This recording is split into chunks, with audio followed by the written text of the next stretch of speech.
usuário. Um outro tipo de largura, então a gente viu aqui um layout com largura fixa. A gente poderia definir um layout com largura líquida, ou seja, definindo aqui um percentual da largura. Então, eu quero que o meu layout ocupe 80% do espaço. Então, independente do tamanho do meu browser, ele vai estar ocupando ali, ó, 80% e se reajustando, né, de acordo com a resolução do internauta. Tá bom? Então, nesse tipo de layout aqui, vocês estão vendo que existe uma acomodação da largura, né, a qualquer tamanho da janela ou resolução do monitor. Isso aqui a gente acaba aproveitando melhor o espaço horizontal. Agora, quais são as desvantagens desse tipo de layout? Né? Primeiro, vocês podem perceber aqui o comprimento das linhas. Às vezes, pode ficar esquisito se eu tiver só uma linhazinha ali dentro do meu layout. Tá bom? Uma outra desvantagem é que quando a gente reduz muito ali, ó, o tamanho da tela, também eu posso começar a ter aquele problema, né, de leitura, porque a minha área ficou muito reduzida. Aí, para resolver isso, a gente tem que definir aqui uma largura mínima, né, uma largura mínima e também talvez uma máxima para esse layout. Então, uma largura mínima eu poderia colocar aqui 400 ou 300 pixels. Né? A gente poderia definir uma largura mínima, então ele vai ser elástico até o momento que ele chegar naquela largura mínima. Chegou na largura mínima, ele começa a colocar a barra de rolagem ali para a gente, como vocês estão vendo.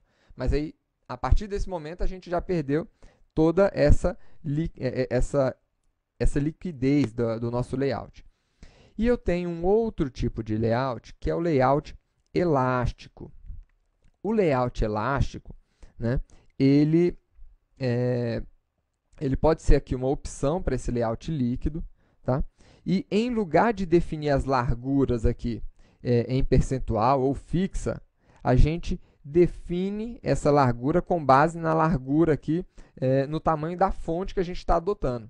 Então, se eu definir uma fonte aqui, vamos lá, usar o nosso seletor universal para definir uma fonte, né? Font size, por exemplo, de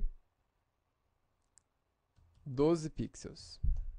Pronto. Aí aqui, na nossa largura, a gente poderia definir o tamanho do nosso layout em relação ali a essa fonte. Então, eu colocaria 20 EMs, por exemplo. Vamos ver o que dá isso. Ó, ficou pequeno. Mas está vendo que ele já se ajustou ali ao tamanho da letra. Né? Vou colocar aqui 40 EMs. Opa, já modificou em relação ao tamanho da letra. Né? Se a nossa letra aumentar,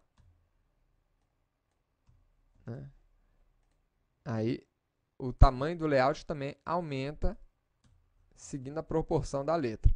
Então, nós temos outros tipos de layout? Temos um layout híbrido também, que faz toda uma mistura desses três tipos de layout, mas para fins de estudo aqui, e como profissionais, basta que vocês conheçam aqui esses três tipos de layout, já são suficientes para vocês criarem praticamente qualquer tipo de layout, tá bom?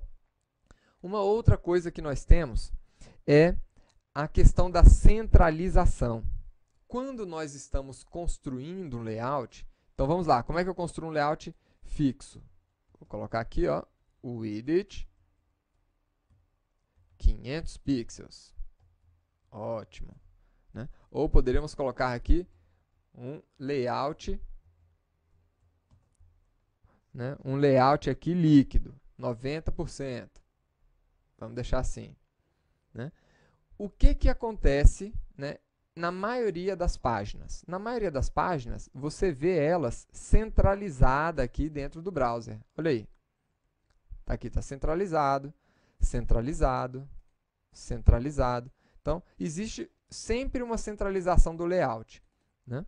Como é que a gente faz esse tipo de centralização? Vejam aqui que o nosso layout ele tá alinhado aqui à esquerda. Então, para fazer essa centralização, a gente pode utilizar o recurso aqui de margens automáticas. O que é isso? Né? Com a propriedade margem, a gente pode definir as margens de um elemento. Então, eu posso definir que em cima ele tem uma margem 0, por exemplo. Né? Do lado, ele tem uma margem de 20 pixels. Do lado direito, né? Embaixo eu vou colocar uma margem 0 também. E do lado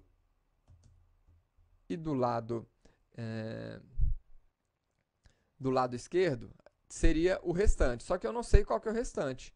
Né? Qual que é o restante? A gente não sabe. Por quê? Porque esse restante aqui vai depender, na verdade, da largura do browser do internauta aqui.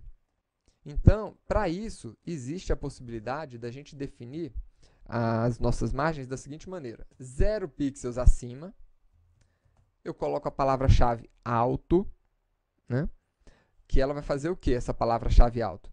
Ela vai pegar o espaço que sobra aqui entre o elemento, né, e a largura total do browser, então sobrou esse espaço. Aí ele vai dividir por 2 esse espaço aqui e vai colocar metade desse espaço para o lado direito e a outra metadezinha para o lado esquerdo. No final, o efeito vai ser a centralização da página. Vamos ver aqui, olha aí. Então, se eu ampliar, vai sobrar um pouco mais de espaço, ele colocou a metade de um lado, metade do outro, então a gente tem sempre uma centralização, né? Independente do meu layout ser de largura fixa, então vou colocar aqui, ó, 500 pixels, por exemplo, de largura fixa ou, né, líquida ou elástica. Tá? Então, essa é uma aula aí de introdução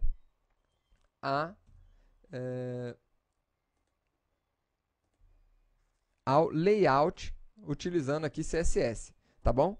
Na próxima aula a gente vai evoluir um pouco mais isso e começar a entrar nos layouts, né, com 2 colunas e 3 colunas, tá bom? Até a próxima aula, pessoal.